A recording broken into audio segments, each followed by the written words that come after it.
ایک شخص ایک ذبح کی ہوئی مرغی لے کر مرغی فروش کی دکان پر آیا اور کہا کہ بھائی ذرا اس مرغی کو کاٹ کر مجھے دے دو۔ مرغی فروش نے کہا مرغی رکھ کر چلے جاؤ، آدھے گھنٹے بعد آ کر لے جانا۔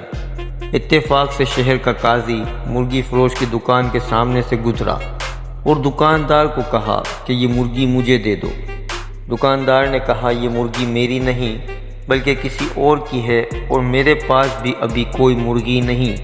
قاضی نے کہا کوئی بات نہیں، یہی مرغی مجھے دے دو، مالک آئے تو کہنا مرغی اڑ گئی ہے۔ اور دکاندار نے کہا کہ ایسا کہنے سے بھلا کیا فائدہ ہوگا، مرغی تو اس نے ذبح کر کے خود مجھے دی تھی، پھر ذبح ہوئی مرغی کیسے اڑ سکتی ہے؟ قاضی نے کہا میں جو کہتا ہوں اسے غور سے سنو، بس یہ مرغی مجھے دے دو اور اس کے مالک سے یہی کہو کہ تیری مرغی اڑ گئی ہے، وہ زیادہ سے زیادہ تمہارے خلاف مقدمہ لے کر میرے ہی پاس آئے گا۔ دکاندار نے کہا اللہ سب کا پردہ رکھے اور مرغی قاضی کو پکڑا دی۔ قاضی مرغی لے کر نکل گیا تو مالک بھی آ گیا اور دکاندار سے کہا مرغی کاٹ دی ہے؟ دکاندار نے کہا میں نے تو کاٹ دی تھی مگر آپ کی مرغی اڑ گئی۔ مرغی والے نے حیران ہو کر پوچھا بھلا وہ کیسے؟ میں نے خود ذبح کی تھی، اڑ کیسے گئی؟ دونوں میں پہلے نوک جھوک شروع ہوئی اور پھر بات جھگڑے تک جا پہنچی، جس پر مرغی والے نے کہا کہ چلو عدالت، قاضی کے پاس چلتے ہیں۔ دونوں نے عدالت جاتے ہوئے راستے میں دیکھا کہ دو آدمی لڑ رہے ہیں، ایک مسلمان ہے جبکہ دوسرا یہودی۔ چھڑانے کی کوشش میں دکاندار کی انگلی یہودی کی آنکھ میں جا لگی اور یہودی کی آنکھ ضائع ہو گئی۔ لوگوں نے دکاندار کو پکڑ لیا اور کہا کہ عدالت لے کر جائیں گے۔ دکاندار پر 2 مقدمے بن گئے۔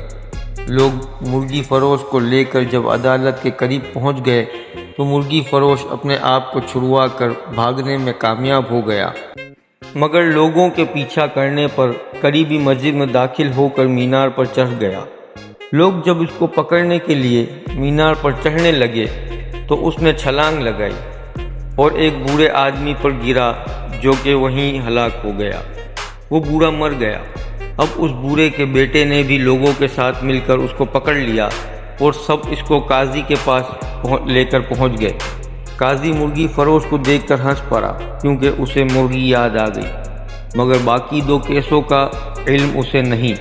قاضی کو تینوں کیسوں کے بارے میں بتایا گیا، اس نے سر پکڑ لیا۔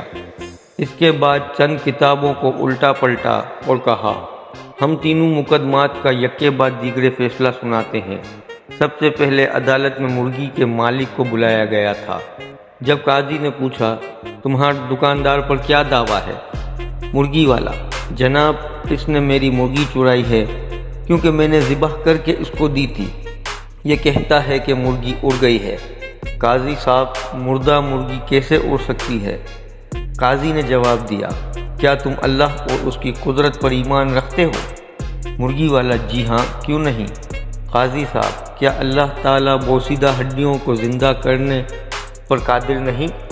تمہاری مرغی کا زندہ ہو کر اڑنا بھلا کیا مشکل ہے؟ یہ سن کر مرغی والا خاموش ہو گیا اور اپنا کیس واپس لے لیا۔ قاضی دوسرے مدعی کو لاؤ۔ یہودی کو پیش کیا گیا تو اس نے عرض کیا قاضی صاحب اس نے میری آنکھ میں انگلی ماری ہے جس سے میری آنکھ ضائع ہو گئی ہے، میں بھی انگلی مار کر اس کی آنکھ ضائع کرنا چاہتا ہوں۔ قاضی نے تھوڑی دیر سوچ کر کہا مسلمان پر غیر مسلم کی دیت نصف ہے، اس لیے پہلے یہ مسلمان تمہاری دوسری آنکھ بھی پھوڑے گا، اس کے بعد تم اس کی آنکھ پھوڑ دینا۔ یہودی بس رہنے دیں، میں اپنا کیس واپس لیتا ہوں۔ قاضی تیسرا مقدمہ بھی پیش کیا جائے۔ مرنے والے بوڑھے کا بیٹا آگے بڑھا اور عرض کیا کہ قاضی صاحب اس نے میرے باپ پر چھلانگ لگائی ہے جس سے وہ مر گیا۔ قاضی تھوڑی دیر سوچنے کے بعد بولا ایسا کرو کہ تم لوگ اس مینار کے پاس جاؤ اور مدعی کو بھی اس مینار پر چڑھ کر اس مرغی فروش مدعی علیہ پر اسی طرح چھلانگ لگا دے۔ جس پر مرغی فروش نے اس کے باپ پر چھلانگ لگائی تھی۔ نوجوان نے کہا، قاضی صاحب اگر یہ دائیں بائیں ہو گیا تو میں تو زمین پر گر کے مر جاؤں گا۔ قاضی نے کہا، یہ میرا مسئلہ نہیں، میرا کام عدل کرنا ہے، تمہارا باپ دائیں بائیں کیوں نہیں ہوا؟ مدعی نے اپنا دعویٰ واپس لے لیا۔ نتیجہ، اگر آپ کے پاس قاضی کو دینے کے لیے مرغی ہے تو پھر قاضی بھی آپ کو بچانے کے ہر ہنر جانتا ہے۔